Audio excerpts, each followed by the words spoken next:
Weaponization must be restrained. War crimes must be punished. Deported people must come back home, and the occupier must return to their own land. We must be united to make it. Thank you very much. I welcome all who stand for common efforts, and I promise, being really united, we can guarantee fair peace for all nations. What's more, unity can prevent wars. Ladies and gentlemen, Mr. Secretary General, Mr. President, fellow leaders, this call so many wars, but not as active defender against the aggressions. In many cases, the fear of war, the final war, was the loudest here, the war after which no one would gather in the General Assembly Hall again. The Third World War was seen as a nuclear war, a conflict between states on the highway to nukes. Other wars seemed less scary compared to a threat of the so-called great powers firing their nuclear stockpiles. So the 20th century taught the world to restrain from the use of the weapons of mass destruction, not to deploy, not to proliferate, not to threaten with, and not to test, but to promote a complete nuclear disarmament. Frankly, this is a good strategy, but it should not be the only strategy to protect the world from the final war. Ukraine gave up its third largest nuclear arsenal. The world then decided Russia should become a keeper of such power. Yet history shows it was Russia who deserved nuclear disarmament the most back in 1990s. And Russia deserves it now. Terrorists have no right to hold nuclear weapons. No right. But truly, not the nukes are the scariest now. While nukes remain in place, the mass destruction is gaining its momentum. The aggressor is weaponizing many other things, and those things are used not only against our country, but against all of yours as well. Fellow leaders, there are many conventions that restrict weapons, but there are no real restrictions on weaponization. First, let me give you an example. The food. Since the start of the full-scale war, the Ukrainian ports in the Black and Azov seas have been blocked by Russia. Until now, our ports on the Danube River remain the target for missiles and drones. And it is a clear Russia's attempt to weaponize the food shortage on the global market in exchange for recognition for some, if not all, of the captured territories. Russia is launching the food prices as weapons. The impact spans from the Atlantic coast of Africa to the Southeast Asia, and this is the threat scale. And I would like to thank those leaders who supported our Black Sea Grain Initiative and program Grain from Ukraine. Thank you so much. United, we made weapons turn back into food again. More than 45 nations saw how important it is to make Ukrainian food products available on the market, from Algeria to Spain to Indonesia and China. And even now, when Russia has undermined the Black Sea Grain Initiative, we are working to ensure food stability. And I hope that many of you will join us in these efforts. We launched a temporary sea export corridor from our ports, and we are working hard to preserve the land routes for grain exports. And it is alarming to see how some in Europe, some our friends in Europe, play out solidarity in political theater, making thriller from the grain. And they may seem to play their own role, but in fact, they are helping set the stage to a Moscow actor.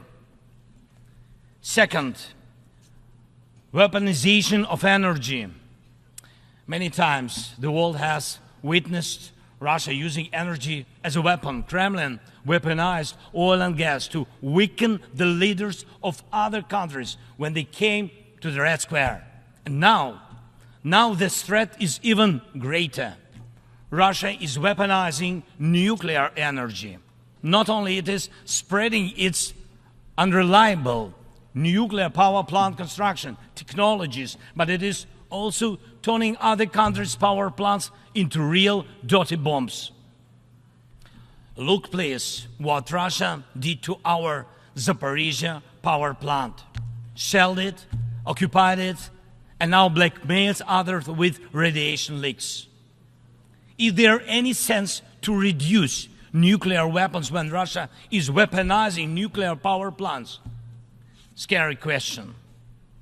The global security architecture offers no response or protection against such a treacherous radiation threat, and there is no accountability for radiation blackmailers so far. The short example is children. Children. Unfortunately, various terrorist groups abduct children to put pressure on their families and societies. But never before the mass kidnapping and deportation would become a part of the government policy. Not until now.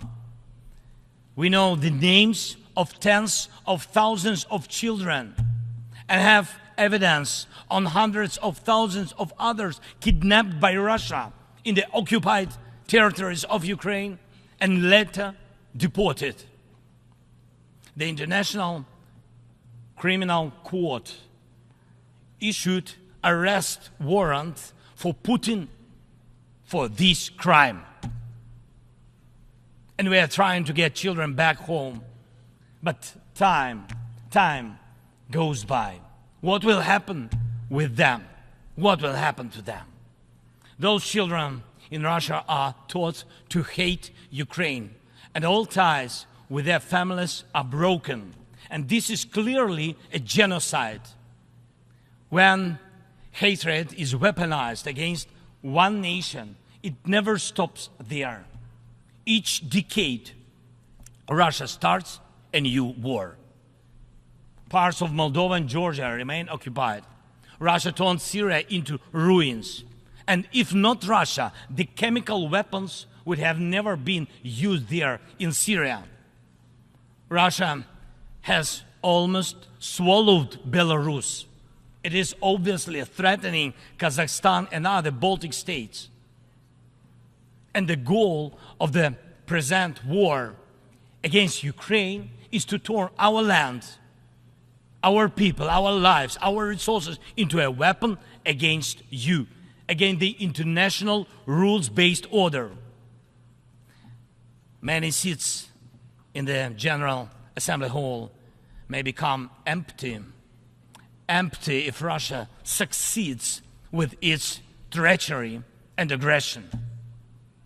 Ladies and gentlemen, the aggressor scatters deaths and brings ruins even without nukes, but the outcomes are alike. We see towns, we see villages in Ukraine wiped out by Russian artillery, leveled to the ground completely. We see the war of drones. We know the possible effects of spreading the war into the cyberspace. The artificial intelligence could be trained to combat well before it would learn to help the humanity. Thank God, people have not yet learned to use climate as a weapon.